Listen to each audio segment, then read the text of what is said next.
আলু ভাজিও যে এত সুন্দর মজা হয় সেটা আমি যদি এই রেসিপিটা না দেখতাম ফোনে তাহলে আমি কখনোই জানতে পারতাম না এই রান্নাটা কিভাবে করে। তো এই রান্নাটা সচরাচর অনেকেই জানে না। আমি যখন আমার মাকে ফোন দিয়ে বললাম মা আজকে বিহারি আলু ভাজি করছি, মা তো একদম অবাক হয়ে বললো যে বিহারি আলু ভাজি সেটা আবার কি। তো চলেন রেসিপিটা দেখা যাক। এই জন্য কিন্তু সুন্দর করে আমি ভিডিও যেহেতু করতেছি সুন্দর দেখানোর জন্য সুন্দর করে ডেকোর করে আমার বারান্দার বাগানে যে একটু ভিডিও করে নিলাম। আর এই তো দেখেন এটা কিন্তু সিক্রেট মশলাটাই হচ্ছে এটা। তো চলেন কিভাবে করলাম ভাজিটা সেটাই আপনাদের দেখাই নেই। এখানে মোটা মোটা করে আমি আলু কেটে নিয়েছি, পেঁয়াজ, টমেটো আর হচ্ছে কাঁচামরিচ, এটাই আমাদের মেন ইনগ্রিডিয়েন্ট। আর পেঁয়াজের পরিমাণটা এখানে একটু বেশিই লাগবে। টমেটো যদি আপনারা 2 থেকে 3টা দিতে পারেন তাহলে তো আরও ভালো, কিন্তু আমার হাতের কাছে 2টা টমেটো ছিল, দ্যাটস ওয়াই আমি 2টাই দিয়েছি।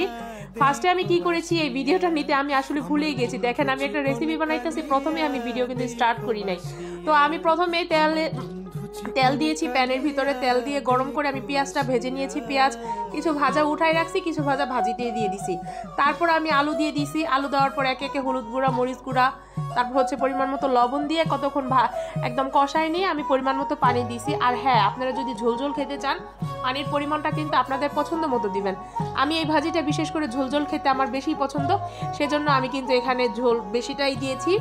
তো এখানে দেখতে পাচ্ছেন টমেটোও কিন্তু আমি দিয়েছিলাম। আর ওই যে বললাম না সিক্রেট মশলা, এই সেই সিক্রেট মশলা আর কি, সরি।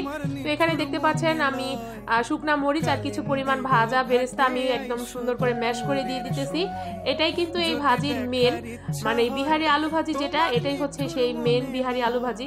তো বলতে বলতে আমার ভাজিটাও কিন্তু অলমোস্ট হয়ে গেছে। আলহামদুলিল্লাহ এত মজা হয়েছিল। তো কি জানি মিসিং মিসিং মনে হইতেছিল, তারপর ভাবলাম আমার বাগানে যেহেতু ফ্রেশ ধনিয়া পাতা আছে, সেই ধনিয়া পাতা এখানে কিছুটা দিলাম আর ফ্লেভারটা জাস্ট অস্থির হয়েছে। আমি চাইছিলাম আর একটু ঝোল ঝোল, মানে গ্রেভিটা আর একটু সুন্দর হবে, কিন্তু পানিটা কিন্তু একটু শুকায় গেছে। তো এই তো দেখেন খাওয়া দাওয়ার পর্ব চলে আসলাম।